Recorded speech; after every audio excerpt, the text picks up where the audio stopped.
سر دا تقوا څه ته وایي؟ بچي تقوا په اسانو ټکو کې دا ده چې هغه کارونه کول چې په کم کارونه باندې زموږ رب زموږ نه خوشحالیږي او هغه کارونه نه کول په کم باندې چې زموږ رب زموږ نه خفه کیږي. سر توکل څه ته وایي؟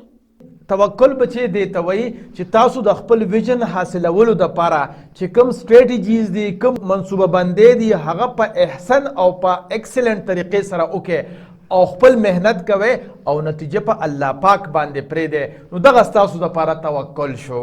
اوس د دې منصوبه بندۍ تاسو دپاره دوه طریقې دي. یو طریقه خو دا شوه چې خپل پیشن تاسو معلوم کو او پرپز سره الاین کو او چې څومره سټپس ما اوس خبره وکړه هغه هم فالو کړه نو پس د هغې نه به دا خپل ویژن د خلکو سره شریکول شروع کړئ. لکه په سوشل میډیا به شریک کړئ، رونو خویندو سره به شریک کړئ، رشته دارو سره به شریک کړئ، دوستانو سره به شریک کړئ وغیره وغیره.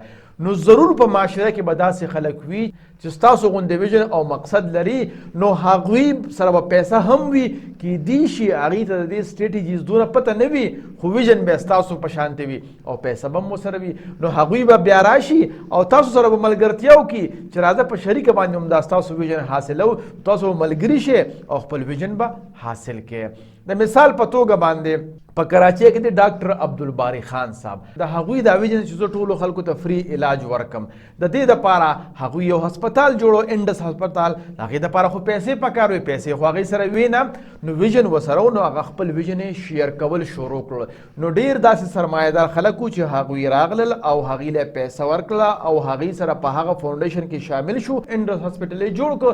دغه شان د ډېر ایکسپرټ ډاکټرانو چې د هغوی هم دا ویژن و چې موږ هم فری سرویسز خلکو ته ورکو د ټریټمنټ او د علاج په باره کې نو هغوی هم راغلل او انډس هاسپټل یې جاین کړ. او تاسو نن وګورئ په کراچۍ کې انډس هاسپټل، په پنجاب کې هم انډس هاسپټل برانچ شته دی او اورېدلي مې دي چې په پېښور کې ورته هم ځمکه میلاو شوې ده. نو دا ګوره د یو کس ویژن و، پیسې ورسره نه وې، سرمایهدار خلک هم راغلل او ایکسپرټ ډاکټران هم راغلل او د هغه ویژن تاسو وګورئ په پاکستان کې خورېږي لګیا دی. دویم مثال جنید جمشید رحمت الله علیه پیژنې؟ هغوی دا یو سوچ و چې زه به څنګه حلال بزنس شروع کوم. نو هغوی دغه خپل ویژن خلکو سره شریک کړ. نو بزنسمین راغلل د هغوی خپله پیسه ولګوله او جنید جمشید رحمت الله علیه چونکې ویژن و دواړه یو ځای شو او جے جے هاوس برانډ یې ته جوړ کړ. تاسو نن سبا وګورئ په هر ځای کې جے جے هاوس شته دی او هغوی خپل برانډ چلی او بزنس کوي.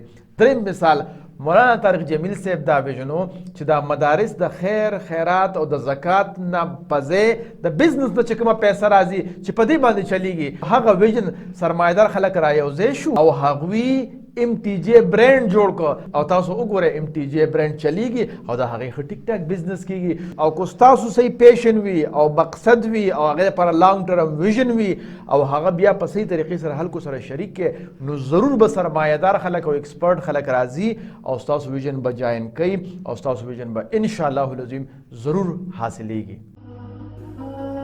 د خدای دپاره پښتنو سانونه وپېژنئ، ستاسو دپاره خو به ځان له پیغمبر نه راځي.